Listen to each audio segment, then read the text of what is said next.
અત્યારે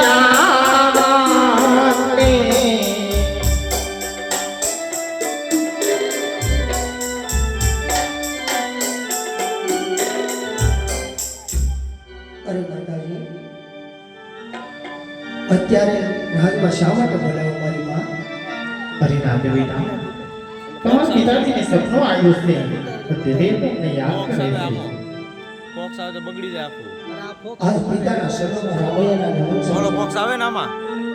હે રામ, ગઈ રાતના સપનું આવ્યું છે બેટા. મારું રામ સમાધિએ જાય છે. શું આ વાત સત્ય છે બેટા? હા પિતા, તમે તો જાણો છો મારી 54 વર્ષની ઉંમર થઈ ગઈ અને 52 દિવસ પરિપૂર્ણ થઈ ગયા. આજ તમે પણ પુત્રની મોહમાયામાં આવું શા માટે બોલો છો પિતા? તમે મને હરખેથી સમાધિ સુધી વળાવવા આવો પિતા. અરે બેટા, જો જોતાની અંદર તમારા તમામ કાર્ય પૂરા થઈ ગયા છે બેટા. સમય ક્યાં વયો ગયો બેટા ખબર જ ન પડી મને. અને એ પુત્રના મોહની અંદર હું આંધળો બન્યો હતો. મને ખબર ન રહી, મેં તમને હા પાડી. પણ દુનિયાનો કયો બાપ એવો હોય એના દીકરાની સમાધિએ જવાની રજા આપે બેટા? અરે પિતા, આજથી 54 વર્ષ પહેલા યાદ કરો પિતા, જ્યારે તમે અને મારા માતુશ્રી જ્યારે પોટલવડના ધરોખા ઉપર બેઠા હતા ત્યારે વાળવા વાળી વડારને પણ તમારી હામું નહોતું જોયું પિતા. એ પણ તમારા શુકર લેવા રાજી નથી. ત્યારે તમે કાશી વિશ્વનાથના શરણે આવ્યા અને ભગવાન ભોળિયાનાથે તમને દ્વારકાનો માર્ગ બતાવ્યો અને તમે દ્વારકા મારી પાસે આવ્યા ને પિતા, ત્યારે મેં તમને વસને કીધું કે મારે 54 વર્ષ અને 52 દિવસ થાય એટલે મને સમાધિ સુધી પિતા તમારે ભણાવવા આવવું પડશે પિતા. હે બેટા, એ સમય યાદ છે, મને પાકું યાદ છે. પણ બેટા, ઈ વાત ખોટી હતી એવું તું બોલી દે બેટા. આજે મને સમાધિએ જવાની બધાઓ નહીં આપો બેટા. અરે પિતા, તમે તો મારવાડનો એક રજપૂત સવો મહારાજ છો.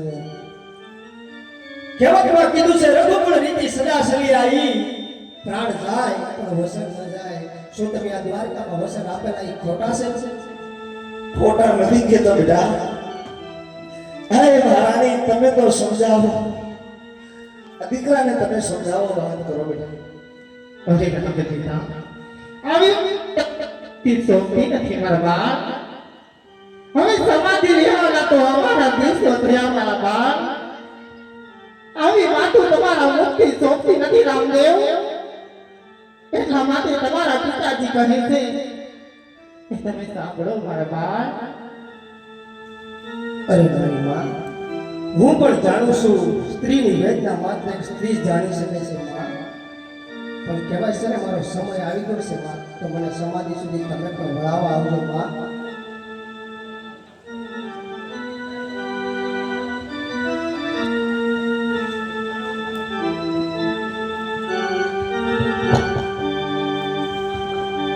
હે રામ,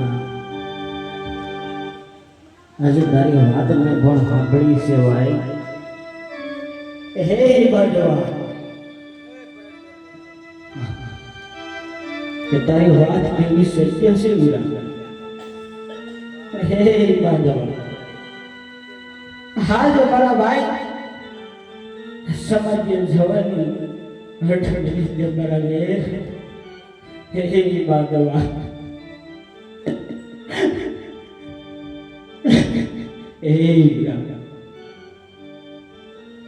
क्या बुढ़ापा उसने भलपा આપણા માત પિતા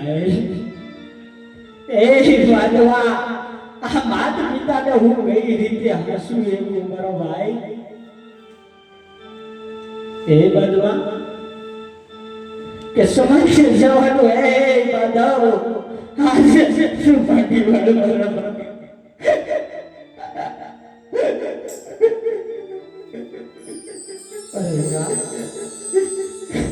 કદાચ આપણા માતા પિતાના વાત ન કરે. તું તો વીરા શીશ નામનો અવતાર છો, તું તો બધું જાણશો વીરા, તો તું શા માટે આવું નિવેદન કરશો વીરા. મને હસતા મુખે સમાધિ સુધી વળાવાય વીરા. હે વીરા, આજે હું બધું સાંભળશું બાંધવ, પણ હે વીરા, કે મને આવો ખ્યાલ નહોતો કે મારો વીર મારી આને આવો કપટ રસી છે. હે વીરા, કે રામા અવતારની માયપા આજે તું રામ બેઠો વીરા. હે આજ મને લક્ષ્મણ બનાવી તારી હારે રાખ્યો. જ્યારે તને 14 વર્ષનો વનવાસ મળ્યો ને ભાઈ, ત્યારે પણ તારો આ લક્ષ્મણ તારી હારે હતો વીરા. જ્યારે જો કૃષ્ણ અવતારને માયપા, ત્યારે જો કૃષ્ણ હતો ને વીરા, ત્યારે તે મને આજ બલરામ અવતારની તારી હારે રાખ્યો તો વીરા. તો રામદેવ અવતારને માયપા આજ તારા વીરાને એ કરો કે ના અમારા વેર. એ બાંધવા, અરે વીરા, આ વાત તો બાંધી વળ મારા ભાઈ. અરે વીરા, તું જાણશો રામ અવતારનો હું રામ શા માટે બન્યો હતો.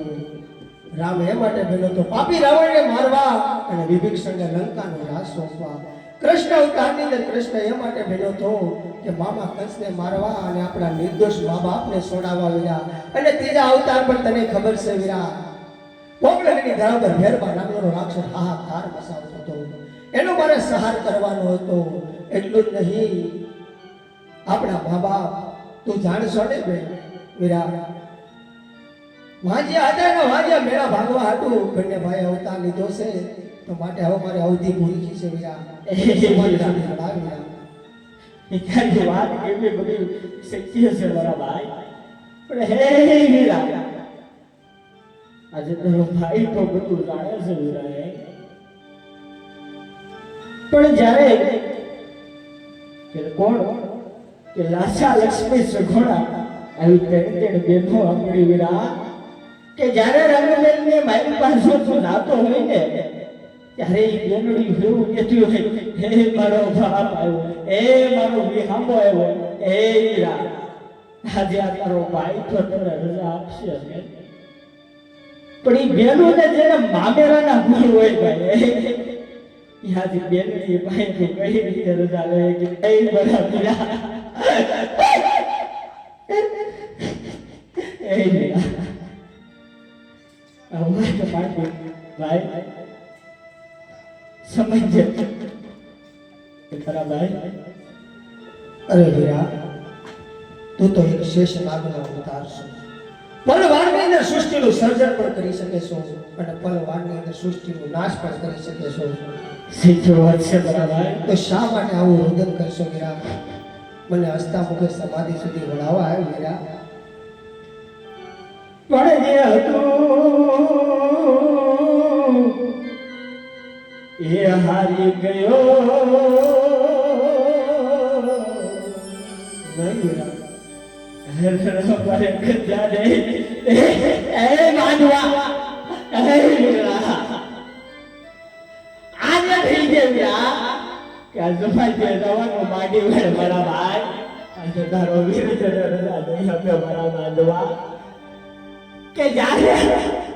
આજે કેજી જણાની રમતું પાડતા ભાઈ બંને ભાઈ આજે રેતીના રણમાં ભાઈ આજ સુખરા વીરને કઈ રીતે એકલો મૂકીને જાય છે મારા વીરલા.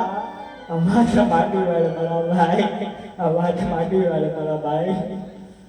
અરે વીરા, તું જાણે છો મારા ગયા પછી તારા માતા પિતાને ધ્યાન રાખવાનું છે વીરા. તું આવી રીતે ઉદાસ થઈ જાય તો માતા પિતાનું કોણ વીરા? એ બાંધવા આજે માતા પિતાની તું વાત કરી રહ્યું છું કે ઈ તો વીરા તારે પણ એની સંભાળ લેવાની જવાબદારી ના હોય વીરા. કારણ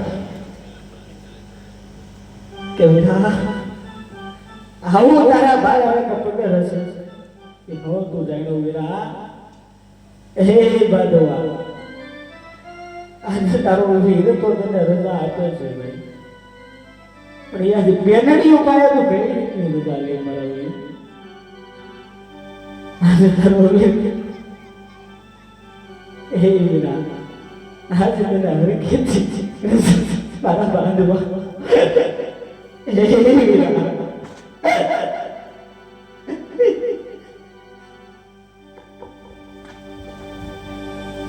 ये कोण हलावे લીમડી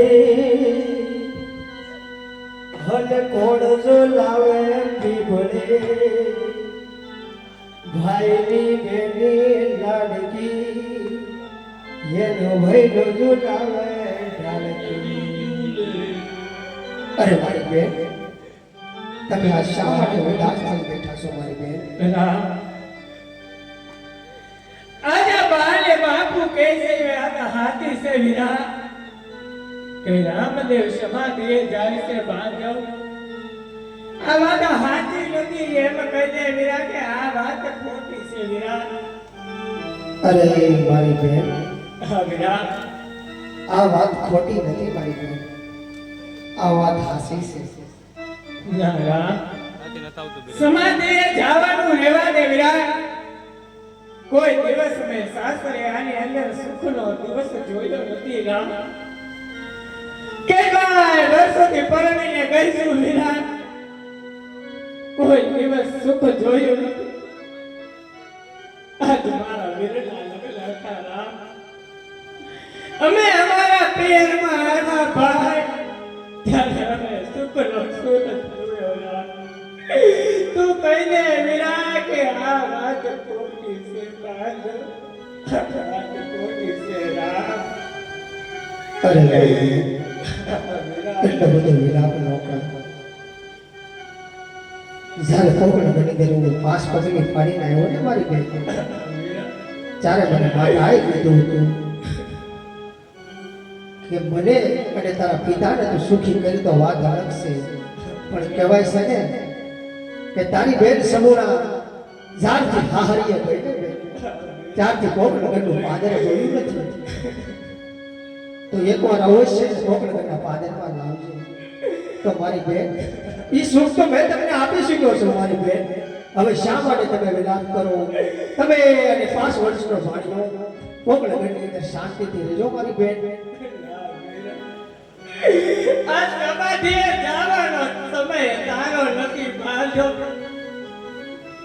તારે તો બા બાપુની લાકડી બનવાનો સમય છે વિરા આ બાપુનું જો બા આનું જો વિરા આ વૃદ્ધ અવસ્થામાં છે બા સમાધિએ જવાનું માંડવાળ કે આ વાત ખોટી છે એમ કહીને વિરા આ વાત ખોટી છે ના પાડ બાંધ અરે મારી બેન વિરા લાસા લક્ષ્મી વીરા વિરમની 5 ભાગડામાં તમે મોટા છો તમને તો બધી ખબર હોવા છતાં તમે શા માટે આવી રીતે કરો છો મને હસતા મુખે સમાધિ સુધી વળાવવા આવો ને મારી બેન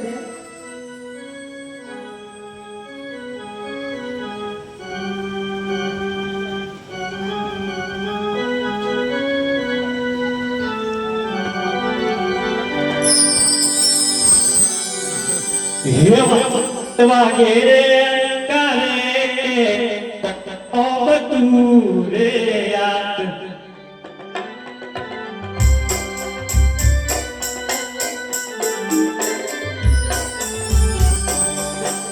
વાગે ઢોલ ને શરણાઈ વાગે રે નગર કે ગોમ તું રે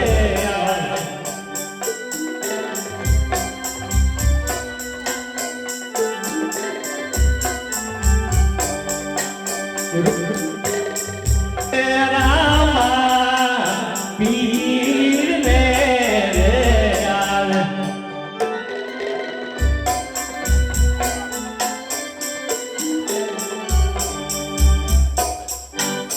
કોઈ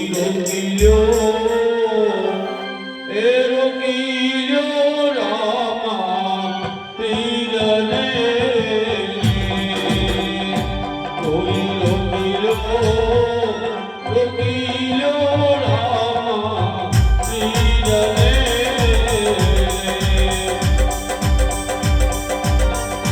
બેદી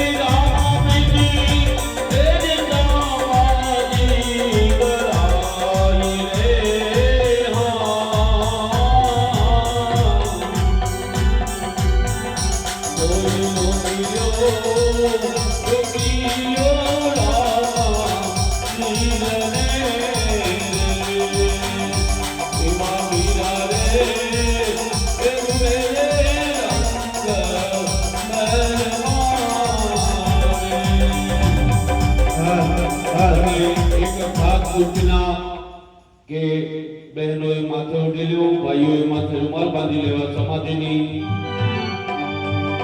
કોઈ રોગીલો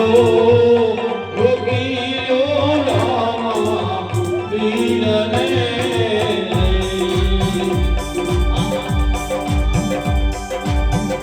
તેરી રામાની તેરી રામાજીએ જાય રે